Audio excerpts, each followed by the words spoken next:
Good morning and welcome back to Moushumi lifestyle. Moushumi লাইফস্টাইলের নতুন একটি ভিডিওতে তোমাদের সকলকে স্বাগত জানাই। তো আজকে বেশ কয়েকদিন পরই আমি ভিডিও দিচ্ছি, মোটামুটি 3 দিন পর আমি ভিডিও দিচ্ছি। কারণ 3 দিন থেকে মাঝে 3 দিন আমার শরীরটা একদমই খারাপ ছিল, আর এই ভিডিওটা হচ্ছে 3 দিন আগের। তো যাই হোক, মাঝখানে 3 দিন আমি কোনো ভিডিও করতে পারিনি, কোনো কিছু করতে পারিনি, মানে বিছানাতেই। এখনও আমার শরীর সুস্থ হয়নি, ওই যে জ্বর, সর্দি, কাশি, অনেক কিছু, মানে শরীরটা এতটা দুর্বল হয়ে গেছে না, সেটা বলার মতন না। আর এগুলো হচ্ছে 3 দিন আগের ভিডিও, যেটা আমি করে রেখেছিলাম। তো এর মাঝে আর আমার কোনো ভিডিও শ্যুট করা হয়নি।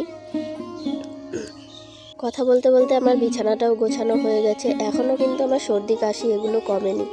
তো এইদিকে দেখো, বিছানাটা তুলে ওই দিনকে গিয়েছিলাম হচ্ছে রাস্তার দিকে, আর গিয়ে দেখি এখানে আজকেও ধান ডাঙানো মেশিন এসেছে, আর এসেই ধান ডাঙাচ্ছে। আর এই ধান ডাঙানোর ধুলোর থেকেই কিন্তু আমার এরকমটা হয়েছে, মানে এই অসুস্থতাটা, মানে এই জ্বর, সর্দি, কাশি যা কিছু আছে যাবতীয় এই ধুলোর থেকেই হয়েছে। ধুলোতে মানে প্রচণ্ড অ্যালার্জি থেকে সর্দি, কাশি, তারপর জ্বর এসে গেছিলো, বলার মতো না। আর এই লোকগুলো যে কিভাবে আছে সেটাই আমি ভাবছি। তো ওখান থেকে বাড়িতে এখন চলে আসবো, আমি ওখানে থাকবো না। আর আমি তুলে সব মানে মোটামুটি যেটুকু ছিল কাজগুলো করে, তো দেখো আসনটা নিয়ে বসলাম। এই পাপড়িটা দেখো, সাইডটা আমি লাল কালারের বর্ডার দিচ্ছি, আর এই জায়গাগুলো গোলাপি কালারের সুতো দিয়ে বলবো, তাহলে হয়তো ভালো লাগবে। আর এই জায়গার ডিজাইনটা দেখো, এই যে এই ডিজাইনটা চেঞ্জ করে এই ডিজাইনটা দিয়েছি। আগের ডিজাইনটা আমার পছন্দ হয়নি, তো ওই ডিজাইনটা খুলে আবার এই ডিজাইনটা দিয়েছি। আর এখন আমি আসনটা আসনটা নিয়ে একটুখানি বসলাম, দেখা যাক কতটা কি করতে পারি। মানে আসনটা না ভরা পর্যন্ত শান্তি হচ্ছে না। তো সুতোর অর্ডার দিয়েছি, সুতোগুলো এখনো আসেনি, আসলে পরে তারপরে এই জায়গাগুলো ভরতে হবে, না হলে ভালো লাগবে না। চলো আসনটা সেলাই করি, দেখা যাক কীরকম হয় আসনটা আমার। যাই হোক, শরীরটা বেশি ভালো না, তো মা এদিকে ডাকছিল একটুখানি দেখে যেতে। দেখো, আমাদের আদা গাছের উপরে কিন্তু বন্যার পর এই যে এরকম পলি পড়েছে। তো আমি আজকে মানে কথা বলতে আমার খুবই কষ্ট হচ্ছে, সত্যি এতটা কষ্ট লাগছে না গলাটা, সেটা আর বলার মতন না। প্রচণ্ড গলা ব্যথা করছে, কাশি, একদম অবস্থা খুব খারাপ, যেটা বলার মতন না। তো দেখো আদা গাছের কি অবস্থা। মা এই উপর থেকে এই মাটিগুলো তুলে দিচ্ছে, অনেক দিনই তো হয়ে গেল। এখন যদি এই মাটিগুলো তুলে না দেয় তাহলে আমাদের গাছগুলো মানে নষ্ট হয়ে যাবে, গাছগুলো না আদাগুলো নষ্ট হয়ে যাবে, তো সেটা তো হতে দেওয়া যায় না। তারপর আর কি, শরীরটা তো বেশি ভালো না, ওই গরম জল করে গরম জল করে ওই ভালো মতো স্নান করে তারপর আসলাম পুজো দিতে। পুজো দেওয়া তো আর বন্ধ রাখা যায় না, মা ওদিকে রান্নাবান্নার কাজ করছে, আর এদিকে আমাকে পুজোটা দিতেই হবে। অনেকটা বেলা হয়ে গেছে, এমনিতেই শরীরটা ভালো না, শুয়ে বসে গড়াতে সময় কেটে যাচ্ছে, সময় অনেকটাই কেটে গেছে। এখন মোটামুটি দুপুর 2টো বাজে। তো এখন পুজোটা না দিলে অনেকটাই দেরি হয়ে যাবে, তো আগে পুজোটা আমি দিয়ে নিই। আমার পুজো দেওয়া প্রায় কমপ্লিট হয়েই গেছে, আর ওগুলো হচ্ছে বাসি ফুল ওখানে রাখা আছে। তারপর খাওয়া দাওয়া করে আর কি, পুজো দেওয়া শেষ করে অল্প একটু খাওয়া দাওয়া করে আসলাম একটু উঠানটা ঝাড় দিতে।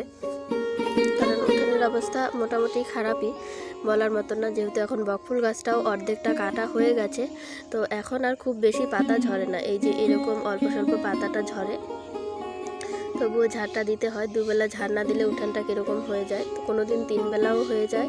তো দেখো আজকে আর ভিতর ঝাড় দেওয়াটা আমি তোমাদের সঙ্গে শেয়ার করলাম না। দেখো আমাদের রাস্তাটা, এই দিকটা যতটা দেখতে পাচ্ছ, আমার পেছন দিকটা তার থেকেও অনেকটা বেশি জায়গা ঝাড় দিতে হয়। তো আমি রোজ দিন পেছন দিকটা ঝাড় দিই না, মাঝে মাঝে ঝাড় দিই, মানে খুব একটা নোংরা হয় না, কয়েকদিন পর পর দিলেই হয়ে যায়। আমি যে উঠান ঝাড় দিচ্ছি, আজকের ভিডিওটা কিন্তু আমার এখানেই শেষ হবে। তারপর আবার 3 দিন পরের ভিডিও আমি তোমাদের সঙ্গে শেয়ার করব। 3 দিন পরে বলতে ওই জ্বরটা খালি কমেছে, সর্দি কাশি সবই আছে, তো ওসব নিয়েই যেতে হবে হচ্ছে বান্ধবীকে মেহেন্দি পরাতে, ওর হচ্ছে বিয়ে। প্রচণ্ড তাড়াহুড়ো করে স্নান খাওয়া দাওয়া করে, মানে 2 দিন জ্বরে পড়েছিলাম, 2 দিন তোমাদের সঙ্গে কোনো ভিডিও শেয়ার করতে পারিনি। 2 দিন পর আজকে এই জ্বর থেকে উঠলাম, কালকে বিকেলের দিকে জ্বরটা কমেছে। তো আজকে যাচ্ছি হচ্ছে এখন বান্ধবীর বাড়িতে, যে বান্ধবীকে আইবুড়ো ভাত খাইয়েছিলাম, ওর হচ্ছে আজকে মেহেন্দি। তো ও ওকে মেহেন্দি পরাতে হবে, মেহেন্দি পরানোর মতন কেউ নেই, তো আমি যাচ্ছি। ওই দিক থেকে আরেকটা বোন এসেছে, মানে ও বান্ধবী সম্পর্কে বোন হয় দিদিটাকে, তো ওই আর কি দুজনে মিলে যাচ্ছি। ও এসে রাস্তায় অপেক্ষা করছে, এখন যাব, ওখান থেকে গিয়ে তারপর মেহেন্দি পরানো স্টার্ট হবে। সো চলো যেতে থাকি, কেমন হয় দেখা যাবে। মেহেন্দি পরানোটা অনেক দিন থেকে পরাই না, প্র্যাকটিস নেই, নিজেও পড়ি না, তো কীরকম হবে জানি না। আগে যাই দেখি কীরকম হয়, তারপর দেখো একদম ডিরেক্ট বিয়ে বাড়িতে চলে এসেছি। শুধু প্যান্ডেলের কাপড়গুলো লাগিয়ে রেখেছে, আর এখানে হচ্ছে মাঝখানে সুপারি গাছগুলো দেওয়া। এই জায়গাটাতেই ওর বিয়ের মণ্ডপটা হবে, মানে যেটা কুঞ্জ আমাদের বাঙালি ভাষায় বলা হয়। তো ওরা হচ্ছে রাজবংশী কাস্টের, সেই জন্য ওদের বাইরের উঠানে, মানে বাইরের যে বাড়ির পেছন দিকে যে উঠোন থাকে সেই জায়গাটাতেই ওদের কুঞ্জ সাজানো হবে। আর এই যে হচ্ছে বাড়ির ভেতর দিকটা এখনও কোনো রকম সাজানো হয়নি, যেহেতু কালকে বিয়ে, এই জন্য মোটামুটি কিছু সাজানো হয়েছে। আর এই যে হচ্ছে ওর বিয়ের জিনিসপত্র নিয়ে আসা হয়েছে। এদিকে শোকেস, পেছনে আছে গোদরেজ, তার পেছনে আছে ক্যাবিনেট একটা। আর ও হচ্ছে পুজো দিয়ে তারপর এসে আমাদেরকে ওর জিনিসগুলো দেখাচ্ছে। আর এই ব্যাগটা ও এনেছে অনলাইন থেকে।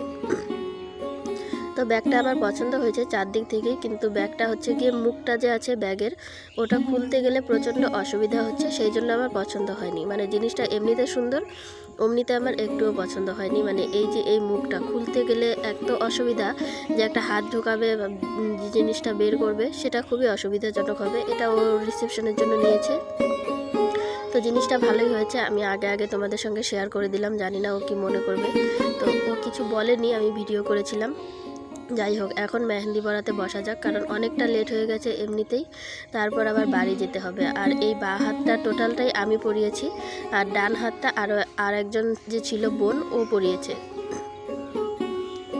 দুজনে দুটো হাত পরিয়েছি। তো হাতের ডিজাইনের মধ্যে একটুখানি হেরফের তো হয়েছে। আর আমি যেহেতু প্রফেশনাল না, মানে প্রফেশনালভাবে সেরকমভাবে মেহেন্দি পরাই না, সেই জন্য খুব একটা সুন্দর হয়নি, ওই যতটা করা যায়। আর ওখানে এখনও কাজ বাকি আছে।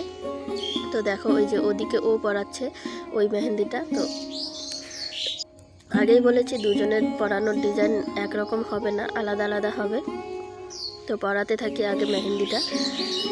এখানে দেখো মেহেন্দি পরানো হয়ে গেছে, আর বাকিরা বাচ্চা কাচ্চা সব এসে বসেছে, ওদেরকেও একটুখানি পরিয়ে দিতে হবে। তো ওদেরকে পরিয়ে দিয়ে ঝটাপট আবার বাড়ি আসতে হবে। তো তোমাদের আজকের ভিডিওটা কীরকম লেগেছে সবাই অবশ্যই কমেন্টে জানিও।